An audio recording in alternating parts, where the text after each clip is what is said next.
What's up, everybody? Jackson here. Got another backlog video for you again today. I had so much fun doing the last one, I was like, hey, I'm gonna make another one of these videos, go through some more games that I've been meaning to play for a while, and give you all a review. I went through 8 games this time instead of 9. I was able to go through 9 last time. Some of those games only took a few hours, and they were pretty chill. These games were all pretty decent length. There's a few that took, a few days to beat. There was some that only took a couple hours.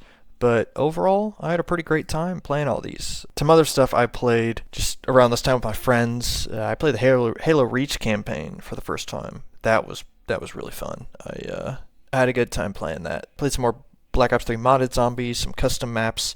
We played through all the forest. That was a pretty good time as well. Just total mess around game. But honestly, it was still pretty fun. It's just good game to play with friends. Played the new Terraria update as well. I kind of just did my same old build from before, just going crazy with the melee, but it was my first time beating Moonlord, and it was a blast. I love playing some Terraria. I like the game better than Minecraft, but don't be telling anybody. As you can see as well, I've also been playing some Black Ops 4 modded zombies. Barely played this game when it came out, but going back through with my friends, just trying to do some of the Easter eggs, and some of them are fine, some of them kind of suck. Black Ops 4 was pretty mixed game for me. I will say it's nothing. I don't think it's anything special. It's got some good moments, got some bad moments, but that's about it. But yeah, those are the games I played just kind of with my friends, just to chill out and have some fun. But for these 8 games I played for this video, I tried to play as much of a mix of genres as I could. I got some story games in here. I got like an action stealth game. I got technically would be a family game, platformer, horror, like a hack and slash action. I really tried to mix up the genres as much as I could to make kind of diverse group of games. But they're all also pretty easy to recommend, I will say. I did have a good time playing all these. I'm gonna go ahead and get into the video and let you guys know my thoughts about these games. It's going to be a tier list like before. I think I said in the previous video, if I tried a game and didn't like it, it would not be in here. So I did like all these games, but obviously there are some that I like better than others. So yeah, let's get into the first game.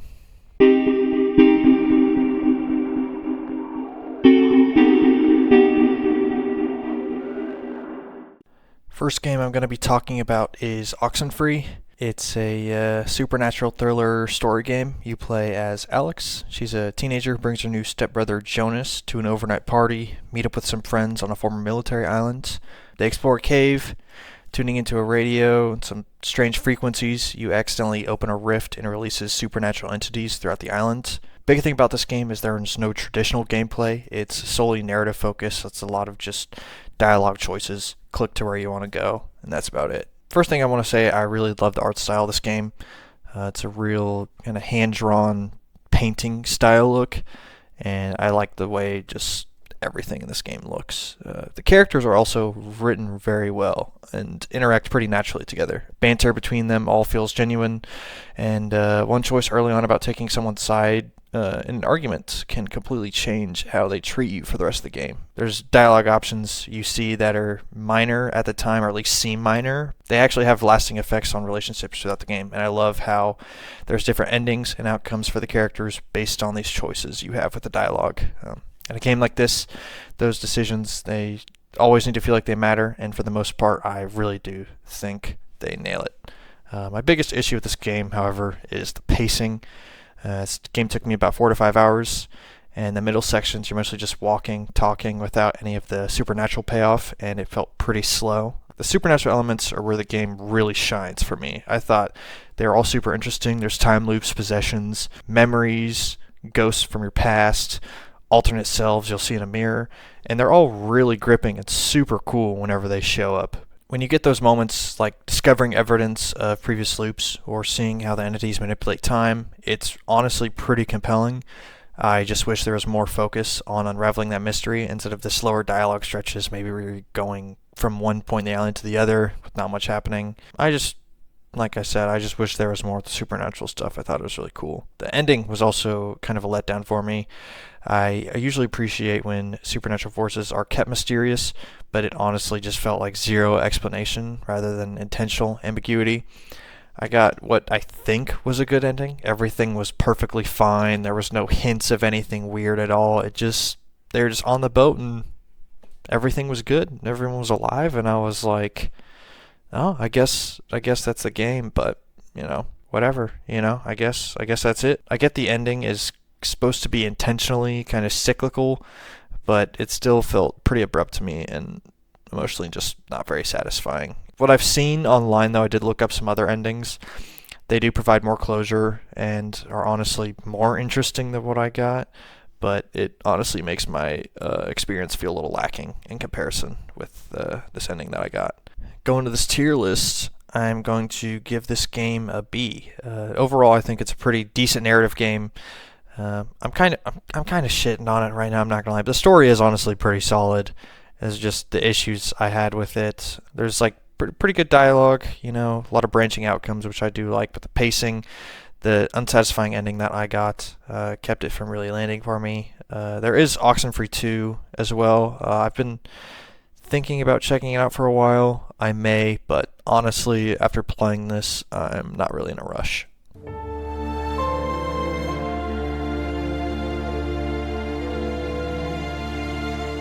Next game I'm going to be talking about is Heavy Rain. It's like a noir mystery thriller about the origami killer, a serial murderer who kidnaps young boys during heavy rainstorms and drowns them, leaving origami figures and orchids at the scene.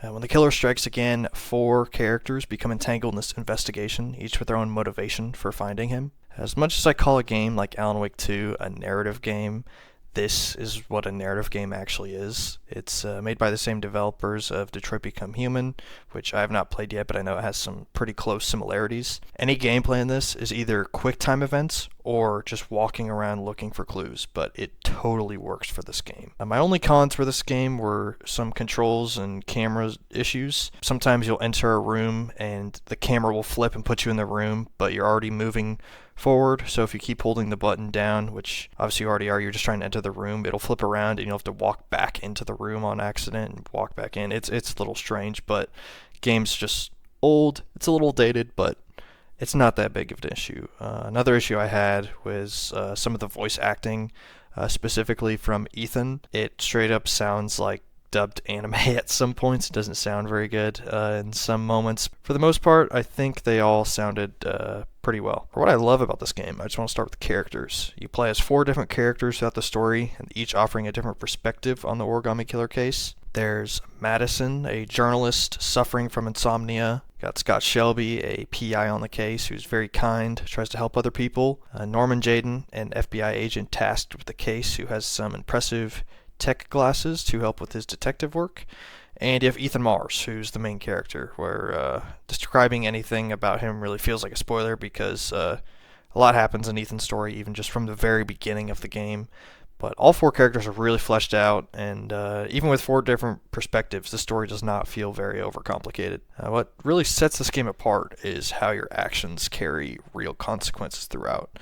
An event can happen to a character physically or mentally, and it sticks with them throughout the games. Getting injured in an early scene left my character bandaged for the rest of the game, which I thought was a pretty cool detail.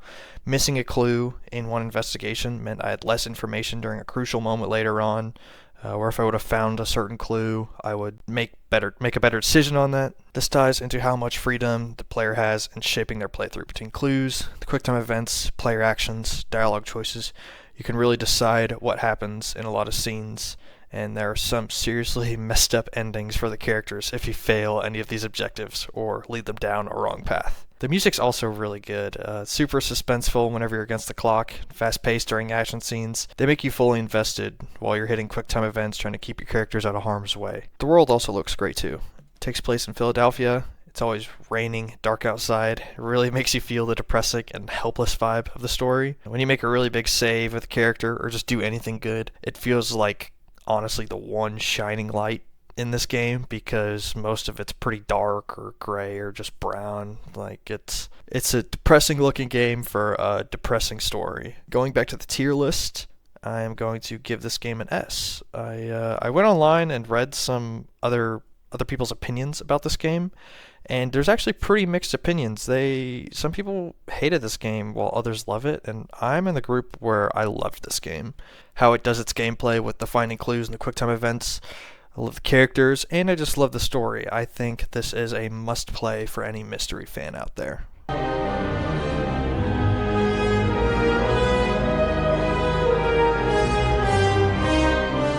Next game I'm going to be talking about is the original Lego Batman from 2008. I just want to say, starting off, I did play this on my DS when I was 8, but that version is completely different from the console and PC versions. And, I was also 8 years old, so I am treating this as a new and fresh experience. And this game is split into 2 hubs and stories. On the hero side, you got Batman and Robin with the Batcave as your hub, and on the villain side, you control a variety of villains with Arkham Asylum as your hub. There's 15 levels for each side, plus a secret level I still have not played because that requires picking up a lot of collectibles. Going in, I got exactly what I expected from the story for a game like this. Batman's plot's just all about capturing villains after a breakout, and the villain's story is just pure chaos.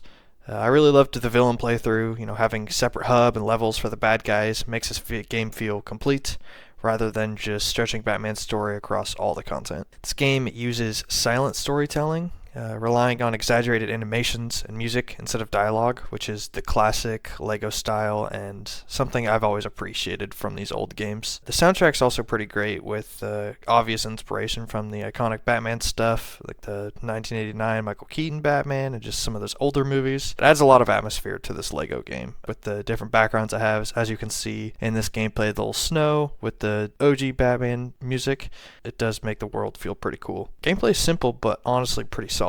Henchmen are defeated in just 1 or 2 punches, and the puzzles and boss fights are never overly complex, which is just typical Lego game design. Joker levels let you cause absolute chaos with gadgets, while hero levels often require switching between suits to involve environmental puzzles. As you can see in the gameplay, I got the Robin suit with the magnet feet, which you can use to climb some walls. Batman's got the little glider, which helps him go across long gaps. The suit switching mechanic is pretty seamless and keeps things moving without over-complicating the gameplay. You blow through walls with one suit, then immediately switch to another to reach new areas. It actually feels like real detective work and gadget use rather than just button mashing the entire time. I also love the variety of levels. Each mission feels a little different, and the free play mode is excellent for replaying levels, collecting studs, mini kits, and unlocking characters. It's challenging enough to stay interesting, but never frustrating. This game also gets some major nostalgia points from me. Like I said, I didn't play this version of the game, but I had all these figures as a kid, and I personally love all the designs this game has, whether it's just Batman and Robin, Nightwing, Batgirl, any of the other Bat family you see, or all the villains. I think all of these designs are super iconic and fit this game. All these designs fit the comic vibe while also staying super unique to themselves and sticking out from any other designs these characters had in the past. They're not overly detailed, but they look great, and I just think these designs will never go out of style. Going back to the tier list, I'm going to give this game an A. I think Lego Batman is a perfect comfort game. It's relaxing, fun, well-crafted, good mix of exploration, puzzles, and combat. I plan to 100% it someday, and I'm actually super excited for this new Lego Batman game coming out in a few months.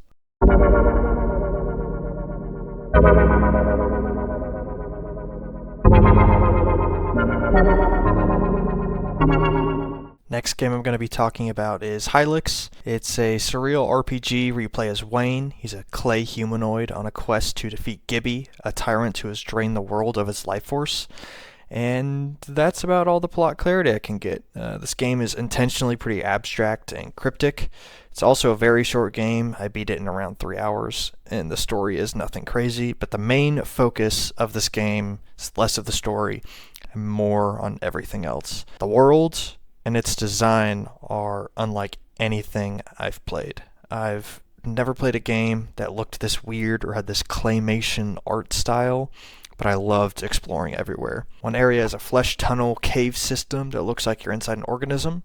Another's a moon base made out of clay and buttons. The visual creativity never stops. Every screen could be a piece of surreal art. Exploration is also a pretty big part of this experience. The game drops you in this bizarre world with little direction and expects you to figure things out on your own. There's no tutorials, no clear way to track progression, so a lot of the game comes down to experimenting, revisiting areas, and stumbling onto new paths or secrets. That sense of confusion actually works in this game's favor, I believe. It makes the world feel even stranger and more mysterious, and actually pushes you to explore every inch of the world. The dialogue is also great as well. It can go from weird humor to something deep and meaningful very quickly. You get absurd humor one moment, then something surprisingly introspective about life or existence or purpose the next. Several NPC lines genuinely caught me off guard with how thoughtful they were in this claymation fever dream. The music is another part of this game that I love. Each track perfectly matches its environment. Some are droning and hypnotic, others are almost meditative. There are moments where I just stopped moving and listened and looked at the world because the music nailed the atmosphere so well. I like turn-based combat games, and while Hylics doesn't do anything super complex mechanically, it still works really well. Battles revolve around managing will, using special abilities, and making sure your party stays alive through tougher encounters. The early game can be pretty rough when you're alone, but once you recruit more crew members and get new moves, combat opens up a lot more and makes the game pretty fun. The animations during the attacks are also great. Every special move or item has these bizarre claymation sequences that make even basic fights fun to watch. The final fight is actually pretty challenging too. You need to go in with your party fully prepped, stocked with items to regenerate will or revive allies. It's by far the longest fight in the game that I played, and beating it feels like a great end to the game. Going back to the tier list, I'm going to put this game at S. I thought this game was great for what it needs to be. It's short, but the world it creates is unlike anything else I've played. This game is not for everyone, but if you enjoy any kind of media that's weird, experimental, or surreal, there's a good chance you'll appreciate what Hylics is doing. Even if you don't really like playing anything experimental, I really encourage you to just try something new and push your own limits of the kind of games you'll play, and just check Hylics out because it's only $3 on Steam, and in my opinion that is a great price for a game like this. Definitely going to check out Hylics 2 whenever I get the chance. I give my life, not for honor, but for you. Next game I'm going to be talking about is Metal Gear Solid Delta Snake Eater. This is my first real experience with the Metal Gear series, and honestly, it may be one of the coolest stealth games I've played. This is a 2025 remake of Metal Gear Solid 3 Snake Eater, so anytime I'm called the game Snake Eater or Metal Gear Solid 3, just know I'm talking about the remake.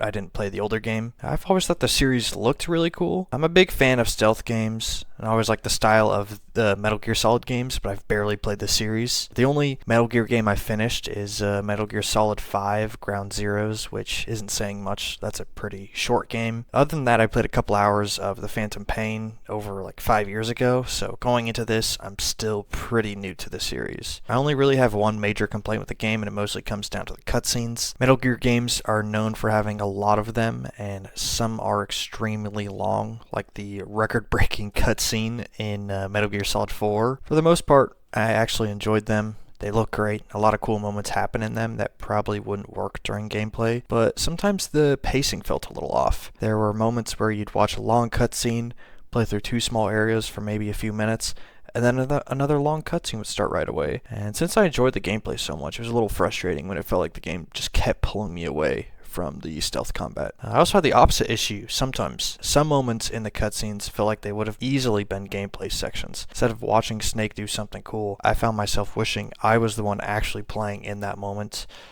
Those pacing issues with the cutscenes are really my only complaints though. Moving on to the pros, there's a lot this game does really well. First, the music is fantastic. Whether it's during gameplay or a cutscene, the soundtrack does a great job setting the tone and building the atmosphere. The environments are also incredible. Since this is a remake, the visual upgrade's obvious and the jungle setting looks amazing. You travel through dense jungles, muddy swamps, snowy mountains, military bases, and more. Each area feels unique, and there are secret items hidden everywhere if you take the time to explore. This game gives you a bunch of great locations throughout the story, but still manages to save one of the coolest areas for the final boss arena. Another mechanic I really liked was the survival system. Snake has stamina that you manage by hunting animals for food, and if he gets injured, you have to treat the wounds yourself. things like removing bullets or curing poison. It adds another layer to the gameplay and makes you feel like you're actually surviving in the jungle instead of just sneaking through levels. The camouflage system also adds a lot to the stealth gameplay. Depending on what outfit or face paint you're wearing, your camouflage index changes based on the environment. If you're crawling through grass or hiding in mud, enemies have a much harder time spotting you. It's a pretty simple mechanic, but it does make you think more about how you approach each area with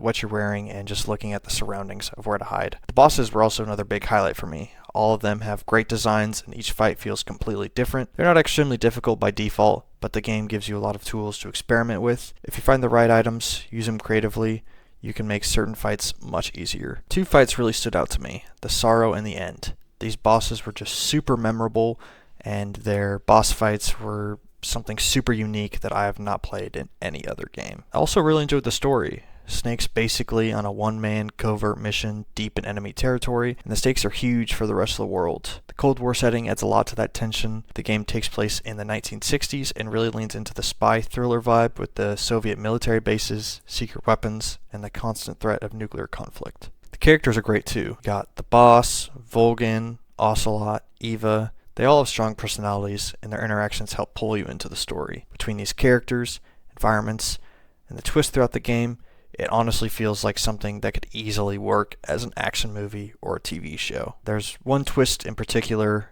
during the last few minutes that completely changes how you look at certain characters and their motivations. The ending hit way harder than I expected, and it really makes you rethink a lot of what happened throughout the story. Last but not least, I loved the gameplay.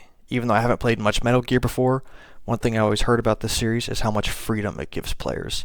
This game definitely shows that as well. You can approach situations in a lot of different ways depending on what items you have. For example, there were moments where I wished I had a shotgun for a close quarter fight. Later on, I found a shotgun, and I got into another close quarter fight with a boss, and I was easily able to take him down with a shotgun. In another section, someone was sniping at me while I was sneaking through the jungle, so I used thermal goggles I had just found to track their position.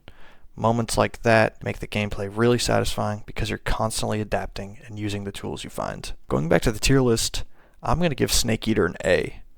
The gameplay gives you a ton of freedom, the environments are great to explore, and the story delivers a really strong Cold War spy thriller. For my first real Metal Gear experience, this game completely sold me on the series, and it definitely makes me want to go back and play the rest of them.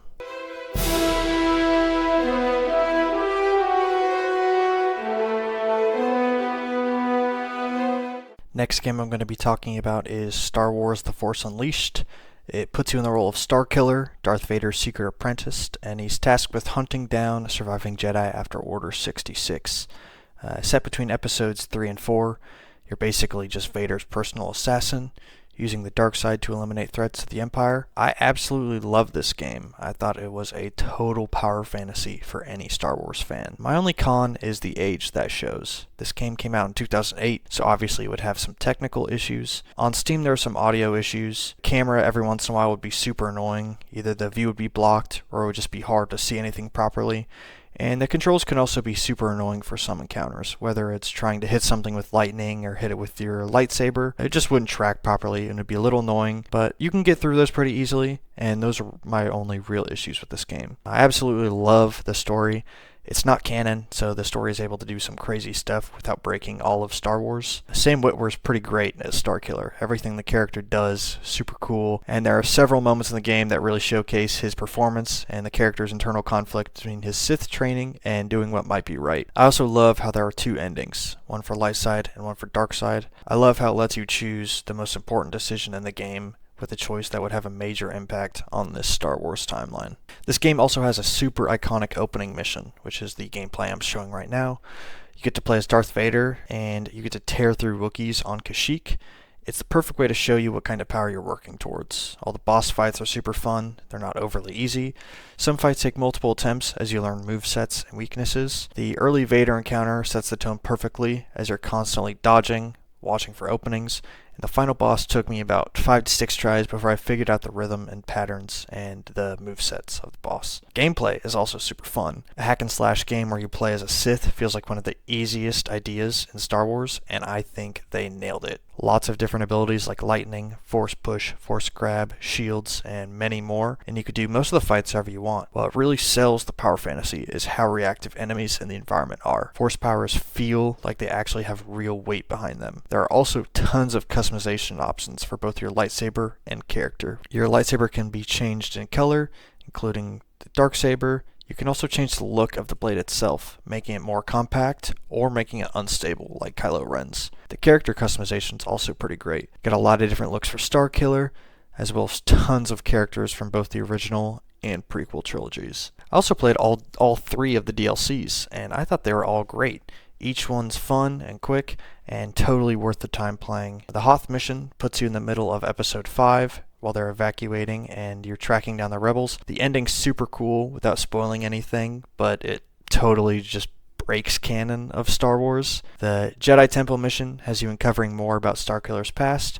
While it starts slow, the final fight against the dark side version of Starkiller is a pretty brilliant idea for a game with 2 distinct endings. The Tatooine level rounds it out with 2 great boss fights and ties directly into the bad ending in a cool way. Both Hoth and Tatooine work as this what-if scenarios for the original trilogy, and I think it's great use of the non-canon freedom. Going back to the tier list, I'm going to put this game at S. I thought it was great.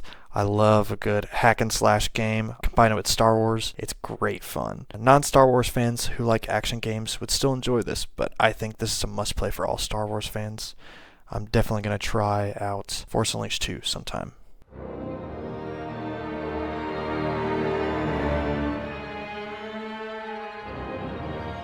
Next game I'm going to be talking about is Dead Space. You play as Isaac Clarke, an engineer sent to investigate a distress signal from the USG Ishimura.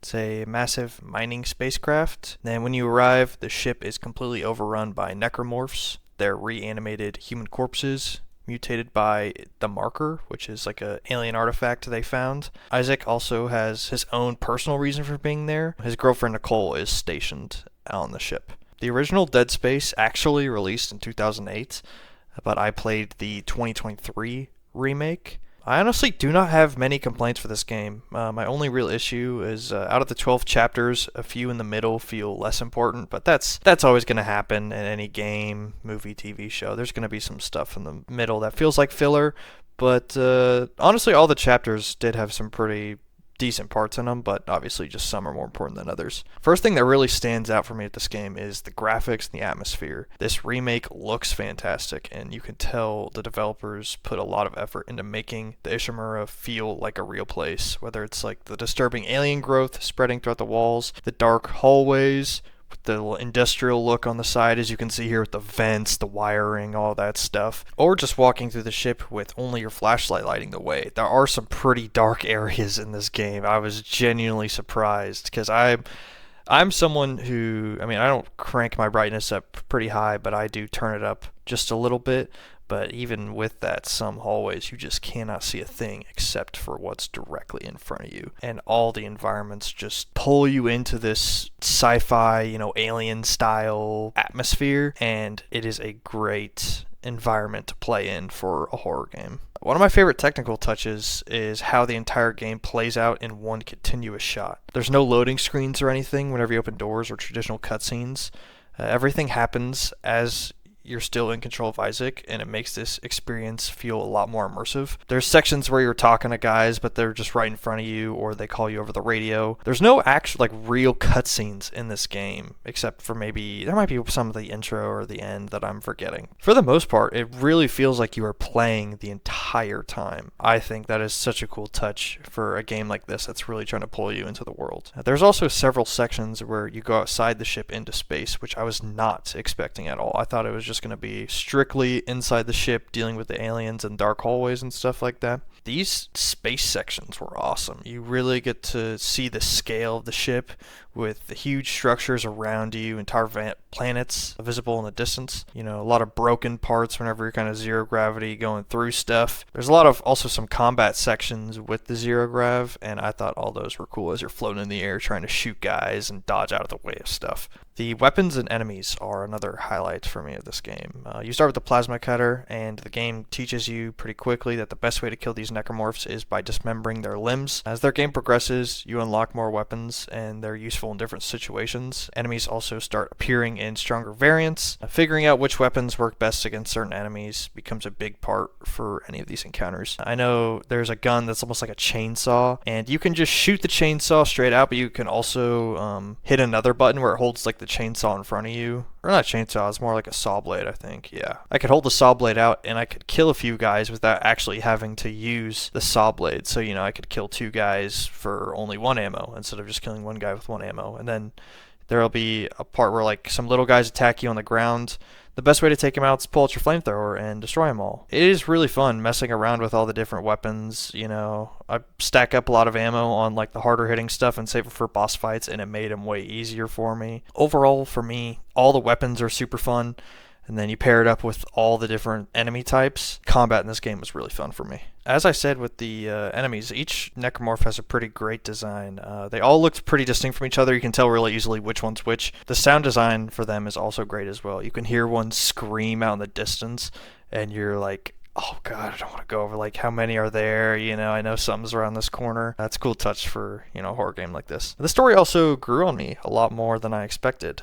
First, it felt like a pretty standard alien-inspired sci-fi horror setup, like I said earlier. But as the game goes on, it introduces some really interesting ideas involving the marker and the people obsessed with it. There's also a great twist near the end that adds a lot more depth to everything that's happened on the ship with the marker and the overall wider story of Dead Space. If you want to dig deeper into the lore, there's actually tons of audio logs, text logs, video recordings scattered throughout the Ishimura that expand on the story, and they show how everything slowly fell apart on the ship. I thought that was a cool touch, just giving a lot of backstory, kind of showing what's led up to the moment of you arriving. Going back to the tier list, I'm going to give Dead Space an A. I think it's a fantastic mix of horror and action with an incredible atmosphere, and I think the remake does a great job of modernizing the original while keeping what made it so special and beloved. I'll definitely try to pick up Dead Space 2 and 3 whenever I get the chance. I definitely want to try those out because I had a great time playing this.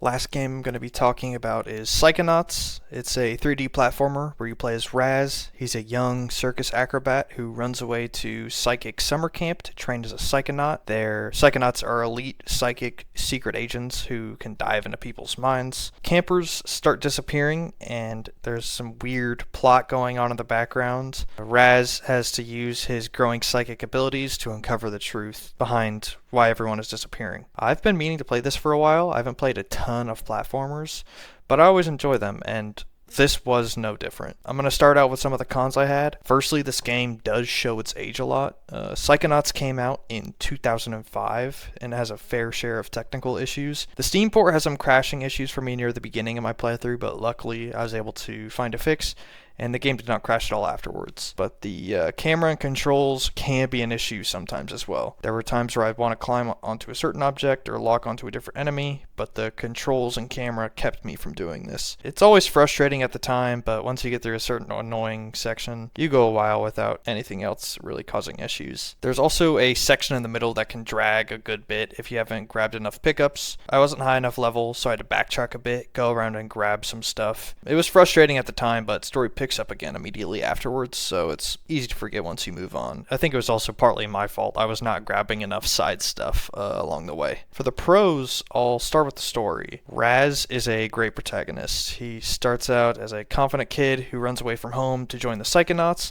but as the story goes on, you see him slowly realize what being a Psychonaut actually means, especially when it comes to helping deal with other people's trauma and emotions.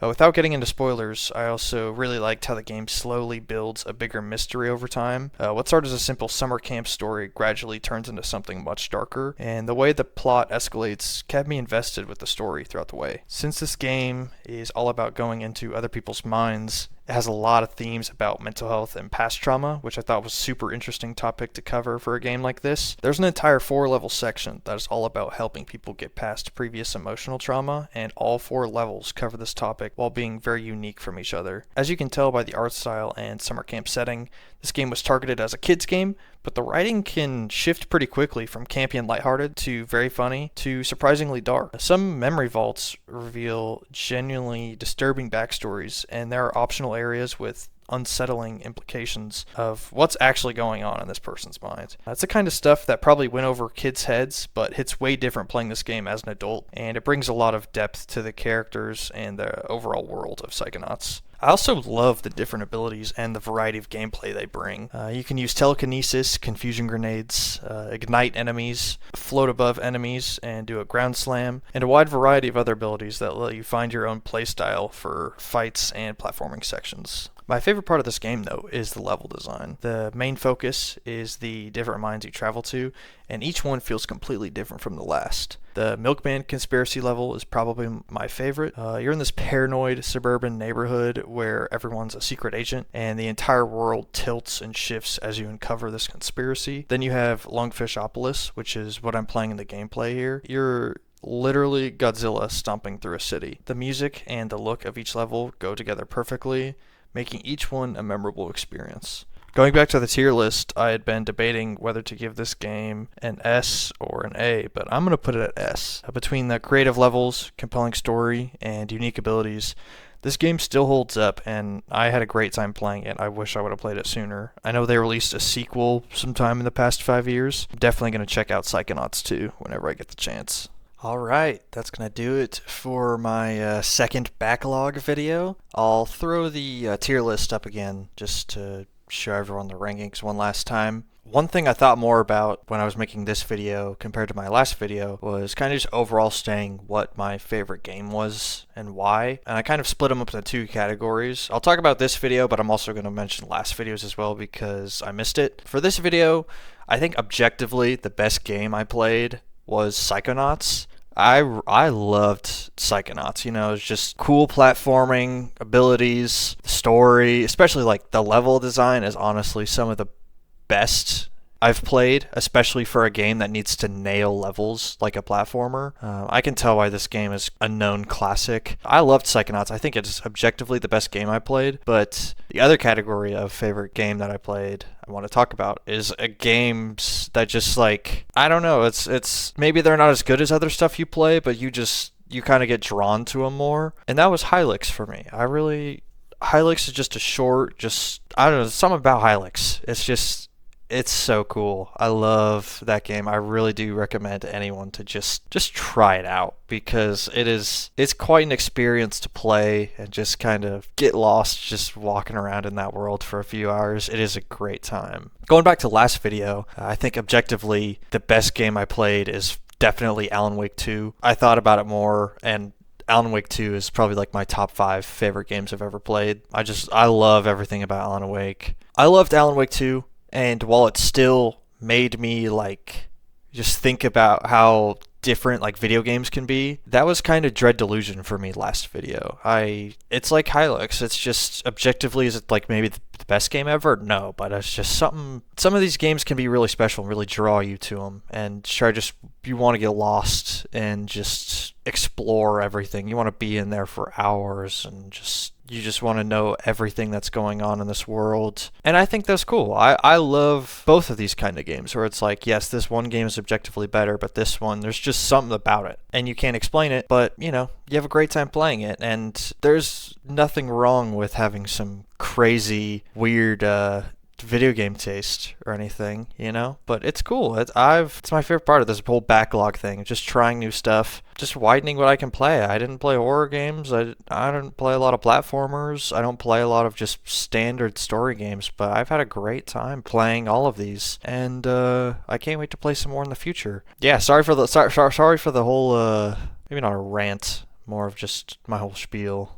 but yeah, no, all these games I played, they are very great time. They're all super unique, and I'm glad they're all very unique. For the future games, I'm not going to spoil too much of what I'm going to play because I have planned out what I'm going to play in the future. Obviously, as I've said before, if I start playing a game and I don't like it, I'll stop. Sorry for any fans of this game, but one of the games I did plan for this and stopped was Resident Evil 1. That game is just too dated for me. I cannot play games with that kind of camera angle. It just wasn't for me.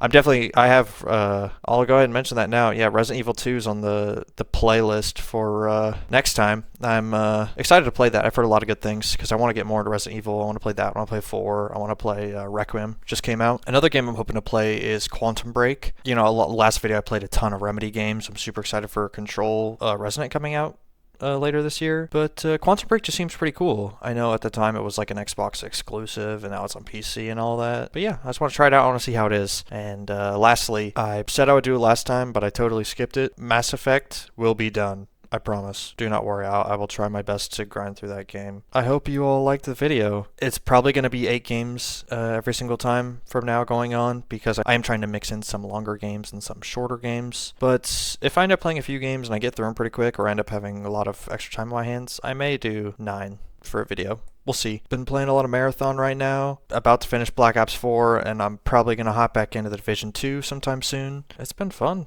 playing a lot of these different games, and I'm excited to keep going. Hope you all liked the video. See ya!